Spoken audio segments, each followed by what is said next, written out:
So I think without wasting any time, I want to first I want to welcome my panel speakers, Ankit and Nitin. And then without wasting any time, I will set the context for the today's discussion.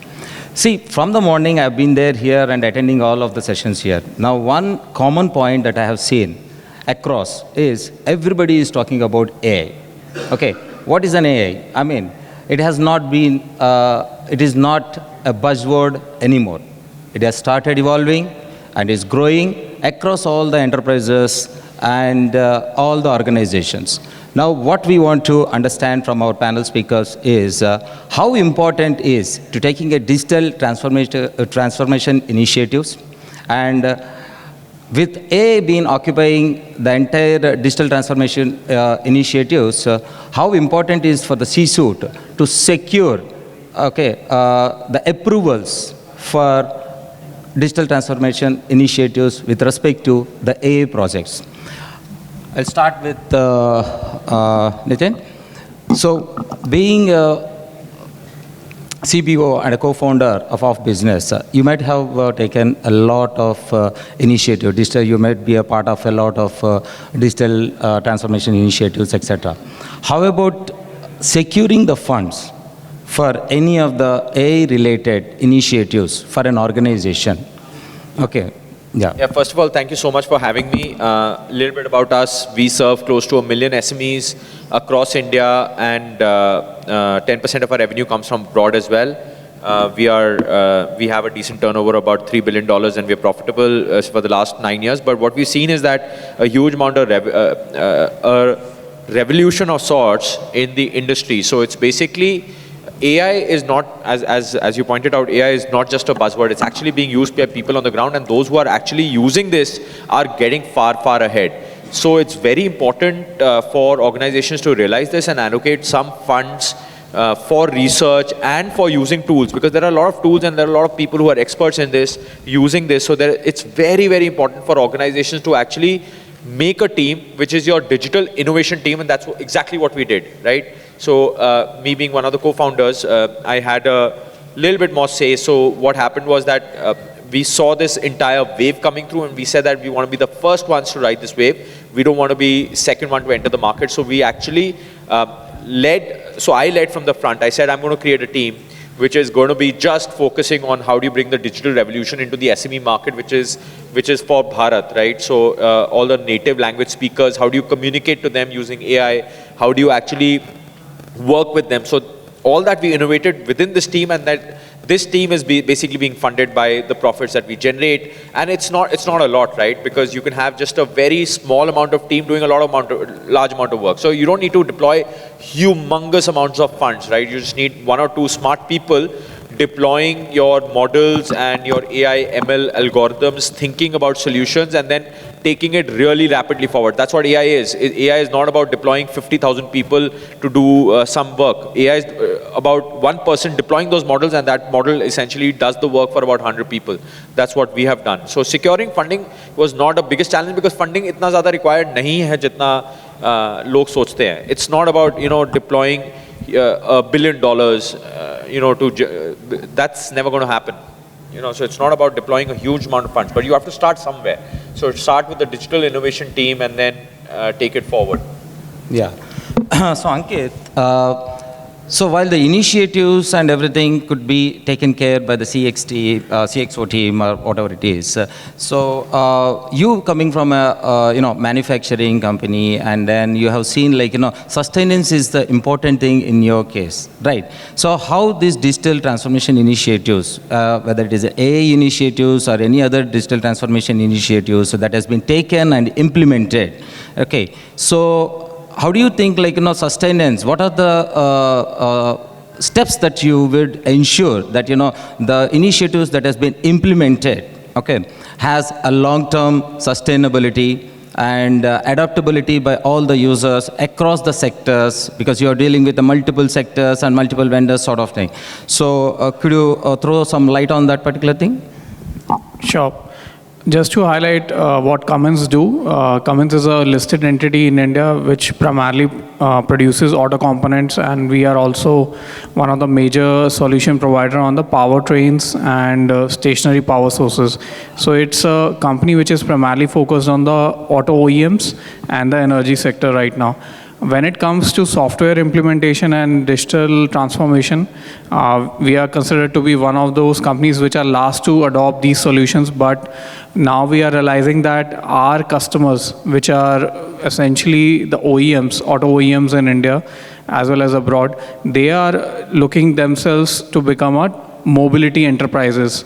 The likes of your fleet runners as well as pure mobility companies. So as our customers are changing, their needs are changing, we are also in a lurch of making a lot of these digital transformations ourselves. That's why we have tried to spend a number of ample resources as well as capital on hiring good quality talent to build our IT teams as well as build up our CISO as well as the CIO functions. So for both these verticals, we have realized that we need to build in systems and processes for regular approvals. And while making these initiatives sustainable, we are trying to get them to do multiple activities across the value chain, which is right from the production capacity, which is like the production lines, taking those products towards the supply chains as well. And while we take these products across the board, we realize that a number of digitization activities can be done on a regular basis, along with the feedback coming in from the end users. So we have tried to catapult this by carving out a specific budget, and these budgets are also getting made into a rolling pool of capital, because all these efforts need to sustain for a longer period of around 3 to 4 years, where you need budgets to be regularly approved, but also higher quality talent at the crucial junctures of the project implementation. So that's how we are trying to make it more sustainable for a large corporate like Cummins. So one more thing I would like to ask Nitin. As we said, when you are adopting a particular technology, now in the current landscape, every 6 months to 1 year, the technology is being changing. Okay, so with you being a co-founder and a CBO, it's very easy to take a decision in implementing by allocating certain funds or a budget, etc. But when coming to a large manufacturing companies where there is a huge, stakeholders involved, okay, what do you think, should be the way? Yeah, so, we work with a lot of SMEs and a lot of manufacturing companies, and we advise them as well. The only way I see is for them to sit with a few experts, network in this particular area, ask them to come and do a digital audit of their company and figure out how AI and machine learning algorithms or general automation can really propel their company up, right? If you don't do that, you're going to be following far, far behind. Not only manufacturing companies, I'm talking about startups. So when I see other startups, because I mentor and I also I'm in the fraternity, so I speak to a lot of startups. They speak about AI ML, but they really don't know how to implement AI and ML in their day-to-day workings and day-to-day life. So speak with people, ask them to come and do an audit. It's worth spending that time to actually get hold of what all is possible. I was speaking to a lot of businesses that are traditional brick and mortar businesses. They have sales, brick and mortar shops where they buy and sell stuff. And, a lot of AI applications can be implemented. It's just that they're not even aware about what all can be implemented. And they're spending lakhs and possibly even crores doing all the manual things that can easily be automated, and the value can be brought down by 1/100th, right, of the spending. So this can only happen once you go and speak to a few experts, go and just seek their time and ask them to come and do an audit, the digital transformation audit. And how do you get AI technology is really working for you. And this is all possible. Definitely it's possible. Yeah. So Ankit, one more thing is like, in a large enterprises like Cummins, India and everything, okay, there is a way that, you outsource the projects to the third-party vendors sort of thing. So they would be implementing it. How do you see the synchronization between the outsourced vendor implementation, excuse me, versus your internal teams adopting those particular implementations and taking the company forward? Many a times a large corporate like Cummins or even the other enterprises, they see outsourcing as the way to implement any form of digital transformation or even the large language models when we are trying to implement. But vendor consolidation or working with the vendors would not help you, at least in the long run of scheme of things. You need to invest resources to build these products in-house, at least in our internal environment, because you are looking at proprietary data, which you are collecting from the orange boxes, OBD devices, at least in the case of the auto OEMs. As we realize that these data are proprietary, you need to develop those internal processes in-house, which can take at least good number of months, and there has to be a definite CIO framework when you're trying to bring these technologies to the internal consumption. Plus, one more thing is the use cases or the end users for these technologies are within the organizations. So it's better to you make the system more nimble and agile. You hire full-time resources or full-time equivalents while you build up these models in-house. I would also like to cite that when you're looking at vendors, it is very difficult to work with multiple vendors at the different value chain within the overall manufacturing supply chains. So it's better that you have internal stakeholders who are in constant communication with the end users. Yeah, so I just have a point to add. While I agree with Ankit that for companies, massive companies like Cummins and the likes, definitely should build an in-house capability, because the vast amount of data that they possess, and for longevity and sustainability, they definitely need to do that. But I've been seeing SMEs, with 10 crore turnover going up to, let's say, 500, 600 crore turnover.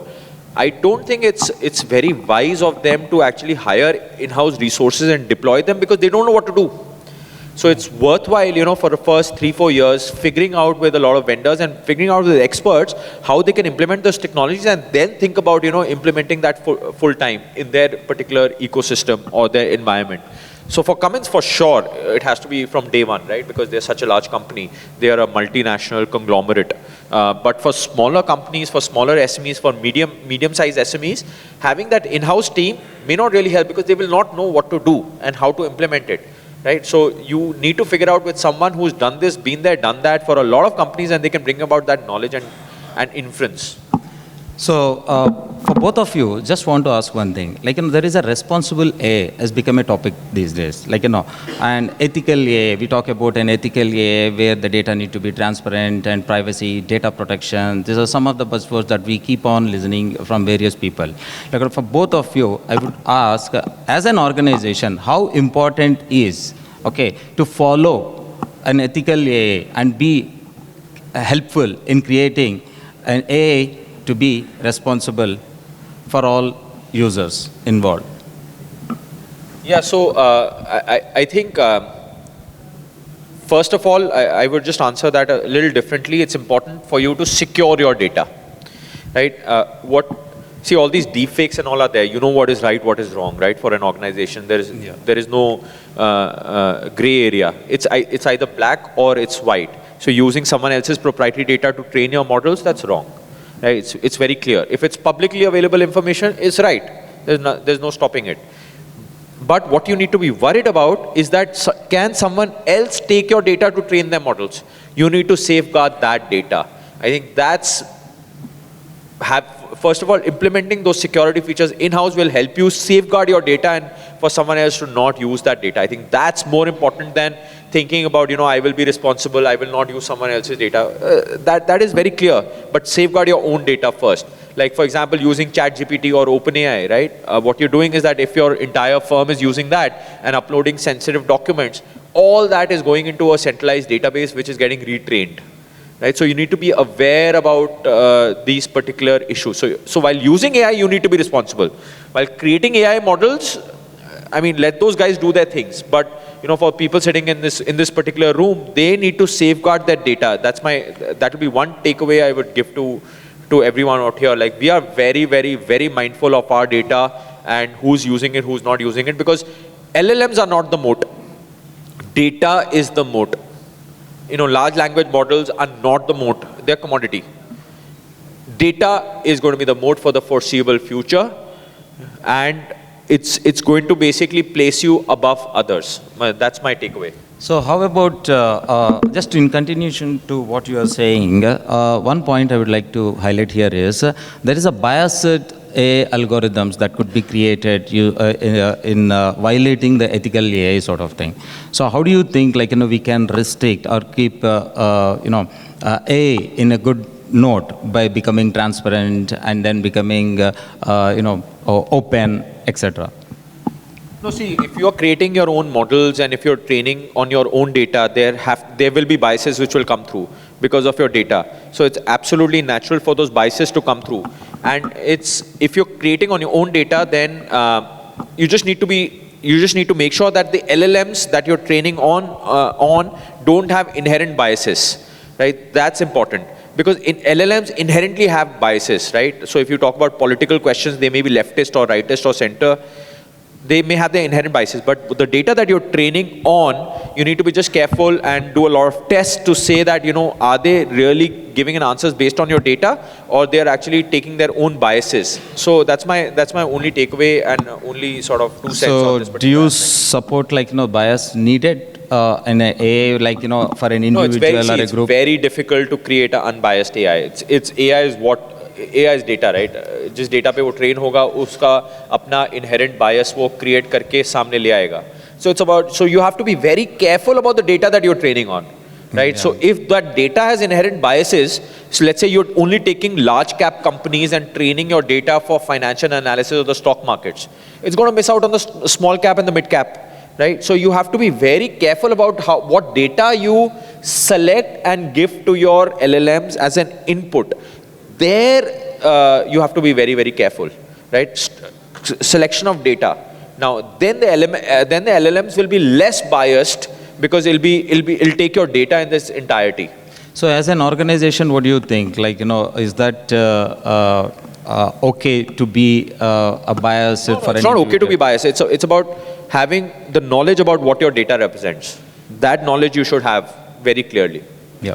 One more Ankit, thing is, while you support out the specifics around the biased and the unbiased approaches toward these LLMs, one has to take into account that if you're working with the large clients or smaller clients as well, you need to have certain systems and processes in place where you get all these data protection officers, GDPR compliances in place, which will actually make your system more robust as well as long-term futuristic in nature. So large enterprises can invest into these data protection officers as well as the GDPR data protection policy officers as well. But for smaller SMEs, what they can start building up in-house is at least keep a track of how many data filtrages they are having. Are there any breaches which they are suffering from? And also for the automotive brands, like how they're looking at customer data, vehicle data, or the driving patterns. These will define a lot of the product SKUs over a period of time.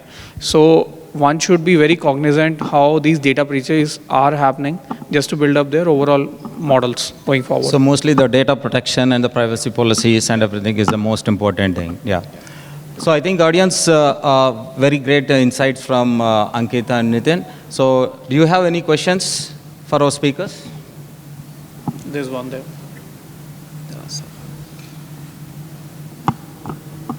I think you can just speak out. It's fine. We can hear you. They can speak out.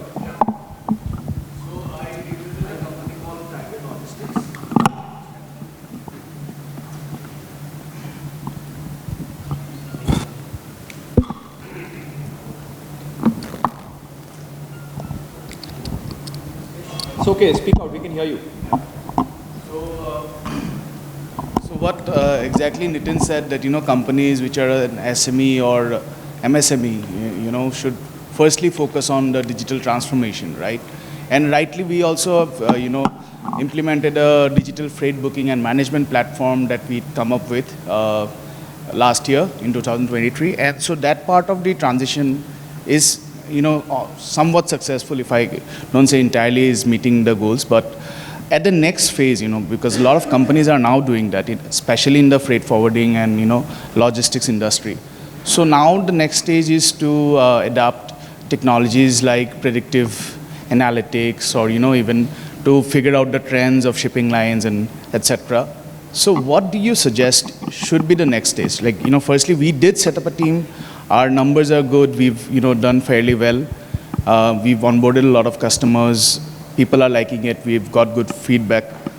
We brought in transparency, visibility in a very highly fragmented industry, and also a competitive freight rates, because we've become the MMT of logistics, So in this case scenario, what according to you in this sort of, I'm just giving a very rough idea, what is the suggestion according to you? Yeah, suggestion is very, very simple. So what generally happens is that you are used to dealing with the customer in a certain way, right? And there are many people interacting with the customers. Now, first of all, I would suggest get an expert to actually do the audit, and you will be surprised of the number of AI and ML solutions that expert, if you select the right expert and connect with me, I will connect you to the experts. They will be able to come up with such beautiful insights about how you can leverage your data, because everyone is sitting on a lot of data and they're not doing much. Right? They're not doing much. They're using an Excel sheet. That's all they're doing. But they're not really using AI and ML on customer interaction, internal efficiencies, and then supplier interaction and supplier data. Now, all of these can be really, really, really enhanced and give you leverage once you know how to mine the data, right? Now, simple things is that, do you actually track all the phone calls between your sales and your customers and then try to derive insights which salesperson is doing better and which salesperson is not? Are they following the script? Are they not following the script? Right. It's a simple example. Same with the suppliers. When you speak to the suppliers, how are you onboarding the suppliers? Can we digitize further? All these things AI can actually tell you by looking at by just hearing the transcripts. Hearing the transcripts or the audio transcripts and transcribing it and then running it through the LLM models and then giving you an answer that, okay, this could have been done better, this could not have been done better. And then third is obviously optimizing for your internal, because you have so many routes and you're trying to optimize the routes and the packages and so on and so forth. That all can be optimized as well. So first, work with a few experts and let them do a digital audit. You will be extremely surprised of the results of the digital audit, where all they can add value. You'll be extremely surprised. Right. Just to add on that, just like you recommended, there are two ways to go about in this scenario. One is to delve deeper into more further technologies. Second is to sort of horizontally expand into more markets, like more markets that we can tackle with the existing technological developments. Because like I said, logistics, a very highly fragmented industry. Yes, what's your question? Sorry? Just in the interest of time, what's your question? Yeah, my question is, should we just delve deeper into digitalization in itself, or should we get into more emerging technologies? It has to be parallel, right? So, and let the experts do them and come and advise you. Right. I mean, that would be my strong recommendation, instead of figuring it out on your own. Because I have realized that companies who try to figure it out on their own, they actually don't know what's the entire universe. Right? They actually don't. They're in the cocoon. Right. They're in the small cocoon. They will not know.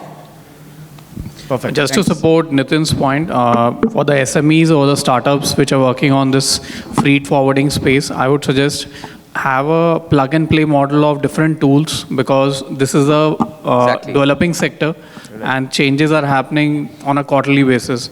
So we are also doing a similar sort of an activity at a distribution center, where the products from the supply chain are getting distributed to our wholesalers and retailers, and the data which is getting captured at the DCs, we try and analyze it with different set of tools, so that our models are becoming more robust over a period of time. So I would suggest have a plug and play model, see what works for you in the shorter span of time, like 6 months, 12 months. If things work out, nothing like that. But if things do not work out, pick up another tool.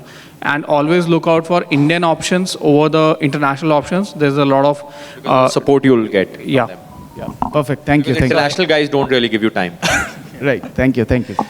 Yeah, thank you guys. I think, thank you, panel.